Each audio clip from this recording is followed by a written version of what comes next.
এই মাহফিল এটা এমন একটা নিয়ামত যেটার কারণে ইমানদারের দুর্বল ইমান মজবুত হয়ে যায়। দুর্বল ইমান কি হয়ে যায়? মজবুত হয়ে যায়। কিন্তু দুঃখের বিষয় আস্তে আস্তে মাহফিল তো কি হয়ে যাচ্ছে, বন্ধ হয়ে যাচ্ছে। रह गए रस्म अज़ाब रोहे बेलाली ना रही, रह गए रस्म अज़ाब रोहे बेलाली ना रही, रह गए फलसफा तलकीन गज़ाली ना रही। अल्लाहुम्मा सल्ली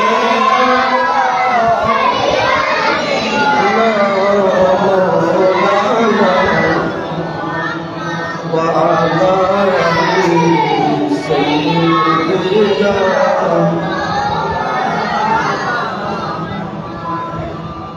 এমন একটা সময়ে আমরা এসে পৌঁছে গেলাম। রুসুম আছে, নিয়ম আছে, সামাজিক নিয়ম অনুযায়ী মসজিদে 5 ওয়াক্ত নামাজের আযান চলছে। প্রতিদিন আযান চলে। নামাজের জন্য কি চলে? কথা বলে না। নামাজের জন্য কি দেওয়া হয়? মসজিদে মুয়াজ্জিন আছে, আযান প্রতি ওয়াক্ত মোতাবেক আযান। জামাতের জন্য আযান এটা দিতে হবে। মাইকের সাউন্ড থাকুক বা না থাকুক, আযান দিতে হবে নামাজের জন্য। কারণ জামাত কায়েম করার জন্য আযান দেওয়া এটা সুন্নতে মুআক্কাদা, আযান দিতে হবে। এ কারণে প্রতিনিয়ত আযান চলছে। শুধু আমিলাইশ মসজিদে নয়, সাড়ে 3 লক্ষ মসজিদে নয়, পৃথিবীতে যতগুলো কান্ট্রিতে মসজিদ আছে প্রত্যেকটি মসজিদের মধ্যে সময় মতো আযান দেওয়া হয়। সময় মতো কি দেওয়া হয়? আযানও ঠিক আছে। কিন্তু ইমামে গজ্জালি মুজাদ্দিদে মিল্লাত, উনি মানুষকে ধর্ম শেখানোর জন্য,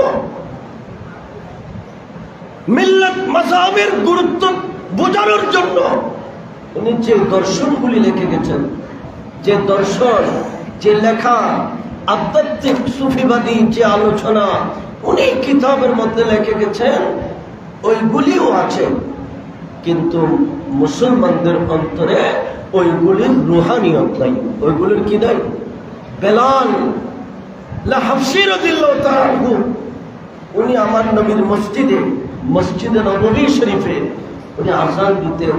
বেলাল আযান না দিলে ফজর হতো না। বেলাল আযান না দিলে, এরা কথা বলে না, বেলাল আযান না দিলে কি হতো না? ফজর হতো না।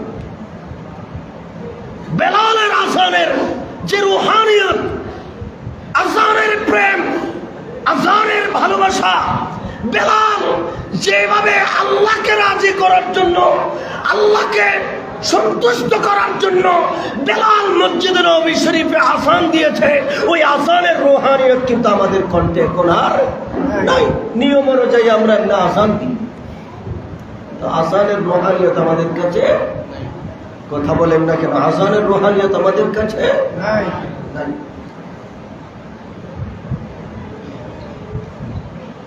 এই রুহানিয়ত মুসলমানদের থেকে কেড়ে নিয়েছে।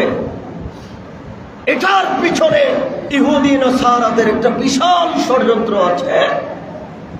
এখনো কিন্তু সেই ষড়যন্ত্র চলছে। আর সেই ষড়যন্ত্রের যেটা বীজ বপন হয়েছে, এটা 61 দিনের কারবালার জমিনে ইমামে হুসাইনকে ইয়াজিদ শহীদ করে দেওয়ার মাধ্যমে সেই ইয়াজিদ সেই ইহুদিদের এজেন্ডা বাস্তবায়ন করা শুরু করে দিয়েছে। এখনো সেই কর্মকাণ্ড পৃথিবীর জমিনে চলমান আছে, ঠিক কিনা বলেন না?